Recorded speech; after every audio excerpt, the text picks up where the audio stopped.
Hello guys, so today as you can see we're doing some live commentary, or I'm doing some live commentary, you're just watching me do the commentary, of me doing some playing in the AA tank of all vehicles. Why was the AA tank so overpowered, at least in my opinion, in Battlefield 4? That's going to be the topic of this video, and to demonstrate that I have some footage for you on several different maps with several different loadouts. As that poor scout helicopter pops up there, he doesn't know what hit him, and I take him out. So at the moment I'm using the 30mm cannons. I've got the Zunis as the secondaries, which is, I believe, generally considered to be one of the better loadouts for the AA tank. Just for disclosure's sake, I am definitely not a fantastic tanker or AA tank driver whatsoever, but I decided to go and hop an AA tank and just try the vehicle out for myself. I have never really used it, and as you guys will know, me being predominantly an attack jet pilot, normally the AA is my nemesis. So I thought, in order to better understand how the AA works, what its weak points are and what its strengths are, I should go and have some fun using it myself. And you can see here we are starting off on Dawnbreaker. I am just ripping through the infantry in these clips here. And I think honestly the thing that's making the AA so overpowered with this particular loadout is a number of things. First of all, the thermal vision.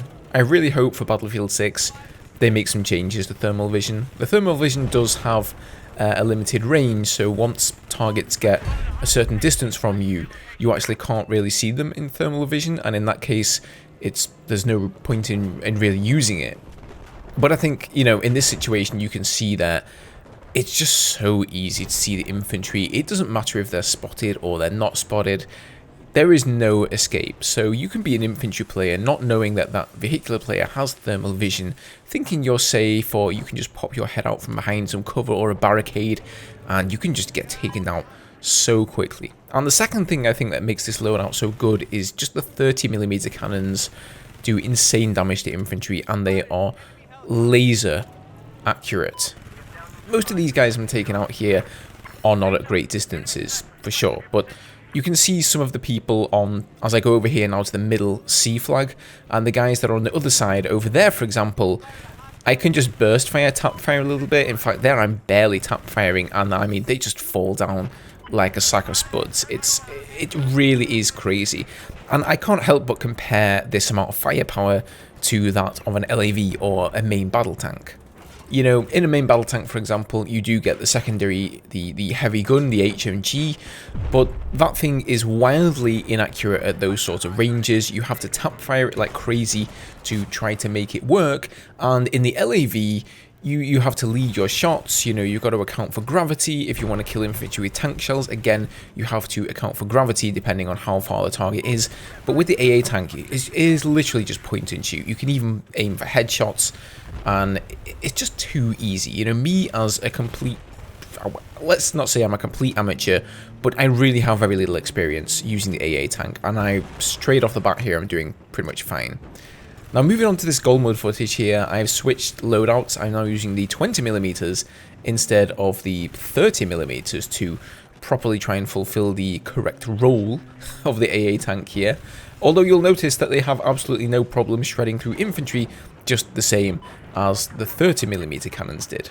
And that's really what is so astounding to me about the AA tank, is that it's just so good for killing infantry, despite the fact that really it's made for killing helicopters and jets and keeping them at bay. I would say that if you see somebody playing in the AA tank for an entire round in BF4, the majority of their kills are going to come from slaying the infantry.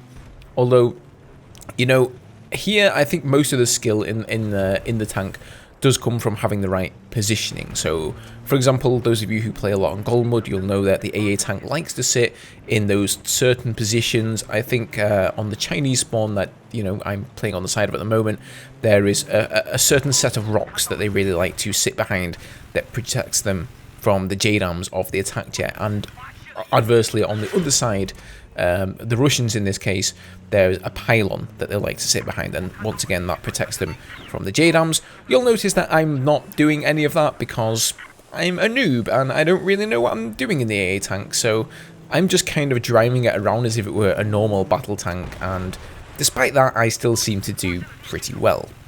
So that again, plowing through that infantry guy, and you'll see here that whenever a jet or helicopter flies overhead, like this guy here, he just gets pretty much obliterated by my cannons. I probably aimed badly there, so I didn't manage quite to get him, and he kind of came out of nowhere. I wasn't really prepared for it, but I still think I managed to do about 70 armor there to him. Down goes that helicopter there. Now this guy actually has the JDAMs zeroing in on me here, and me never really having been on the receiving end of JDAMs before in an AA tank, I didn't really know that that was the case, so I popped APS too late. I should have known he was dropping a JDAM, and he got the better of me. Now I know how it feels. So one of the main things people complain about in the AA is the insane range of the cannons here. Now I don't have a whole lot of experience, like I mentioned, and I wasn't really playing just, you know, camping behind a rock or a pylon, hoping for a jet to appear over the horizon and allowing me to snipe him at great distances. I was really going after flags, I was going after targets, and if an enemy helicopter or a jet happened to fly over the top of me, I would go ham on him. And you can see here, this is just sweat mode plus here. We've got 2 AA tanks. I don't know how we managed to capture the enemy AA tank as well, but we did. But one of the main complaints a lot of people always have about the AA is the insane range, specifically on the 20mm cannons. And I think this would have been a really easy thing to rectify. Just change the damage fall off a little bit, or maybe just reduce the range so that the bullets simply don't reach that far and don't do enough damage. I think this is really something that needs to be looked into for Battlefield 6. And honestly, I think if the AA tank was something that you could get into and it was incredibly effective against enemy aircraft, but nothing else, people wouldn't really want to sit in it and camp in it for an entire game. But it's the fact that it's also so potent against infantry, and to be honest, even half decent against tanks as well, that make it so lucrative. And honestly, if you would give me a choice between an LAV, a tank, and the AA for an entire round, and say which one would you like to rack up the biggest kill streak, I would probably pick the AA. If I had to kill infantry, my choice would always be the AA tank. And since its primary role is to kill aircraft, there just seems to be something a little bit backwards about that. In fact, the only weakness that the AA really has is the fact that it's not quite as potent for taking down tanks. Now, a full round of Zunis as your secondary will do about 50 damage to a tank, so if you can get off 2 of those, you can actually solo an enemy LAV or an enemy battle tank. Now, that being said, you've both got APS that you can use, and I'm not 100% on this, but I think an LAV, especially an LAV, but probably also a main battle tank, is going to have the higher DPS. So he's going to be able to kill you before you can kill him. So you really can't go after enemy armor unless you have help. Unless you've got some infantry on the ground who are maybe chipping in with an RPG here and a SMOR there. Yeah, then you can push the agenda and you can go after some enemy armor. But in a straight up 1v1, you know, the AA tank will lose, as it should. However, other than that, it's really, really powerful. I honestly think this should be one of the vehicles that is on a 90-second timer. So for those of you who don't know, most of the, well, not most, the 2 most powerful vehicles in the game, the AA tank and the attack helicopter, which are great for taking out everything, right? In an AA tank, you can take out aircraft, you can take out infantry, you can take out tanks and armor and whatnot, but it has a 90-second cooldown. Same thing goes for the attack helicopter. All of the slightly lesser vehicles, so tanks, LAVs, scout helicopters, and indeed the AA tank, they all have a 60-second cooldown. But one of the drawbacks of many of them is they can't really do the trifecta. They can't do all 3 of those things. Main battle tanks can't really deal with planes and helicopters. LAVs, you could argue, they can deal with planes and helicopters somewhat via tow missiles, but they require a pretty large amount of skill, and you have to have the correct angle.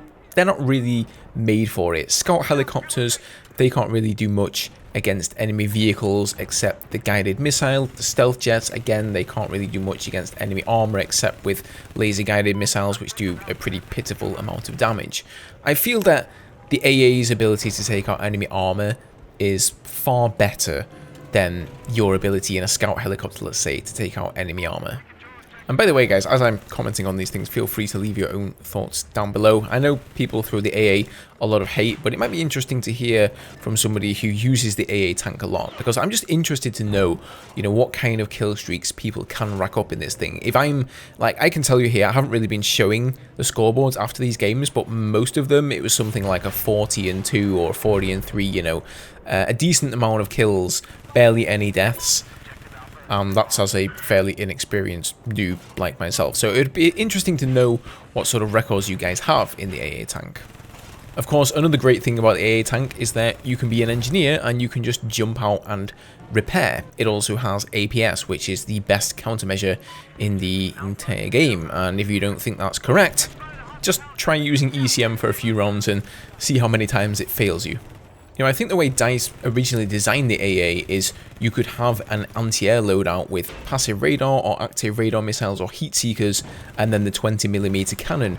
But the 20mm and really even the 30mm cannon as well were just so overpowered that you really never need to run passive radar or active radar missiles. In fact, you know, I've never really learned how to use passive or active radars because personally for me, I consider them to be a little bit cheap. I still don't really fully understand how they work or how you should use them in the AA, so I pretty much left them alone. And most of the time, and indeed in all these clips here, except for the ones on Golemwood I think it was, I went with the Zunis, because I also prefer to have a little bit of defensive firepower against enemy armor, rather than just going full balls to the wall anti-air. But I'm pretty sure that's the way they designed it. You know, you would have an AA loadout, and then you could have the 30mm and Zunis, and that would be a little bit more, you know, doing damage to enemy attack boats, doing damage for infantry, but really not so much to the air. But the reality of it is that you can handle the air just fine, no matter what sort of a loadout you have. It doesn't matter what your secondary is. It doesn't matter if you've got the 20mm or the 30s. You're just gonna shred through the enemy air. Anyway, guys, this is coming to a close here for the rest of the footage as we transition over to the final map. That is going to be a little bit of stuff on Hainan Resort. And I'm going here on the A flag, which I know to be a well-known camper's paradise for the AA tank. So I have headed straight there. But, like, in all honesty, this is not me just trying to whine about the AA tank. Honestly, I had a lot of fun using it. It did feel really easy to rack up kills in this thing. I'm not gonna lie, I felt like I was using a vehicle that was a bit OP. I felt like, you know, I was almost cheating a little bit by using it. I just think that DICE needs to look into this for the next Battlefield game. I'm 100% that there is going to be an AA tank of some description in that game, if there are going to be helicopters and jets included, and I hope they learned some lessons from Battlefield 4 that they can take forward into Battlefield 6, because after all, even though the development of the game is pretty much finished at this point, I assume, it's not really hard for them to go in after the fact and tweak a few damage numbers and the damage fall off and things like that, but things that will actually make a massive difference to the balance of the vehicle and the whole rock, paper, scissors gameplay of Battlefield on the whole. Anyway, guys, that's going to do it for this one. As always, leave your thoughts down below. Let me know what you thought about me playing in the AA tank. I don't think it's something I've actually ever put up on my channel in all the years that it's existed, so there you go.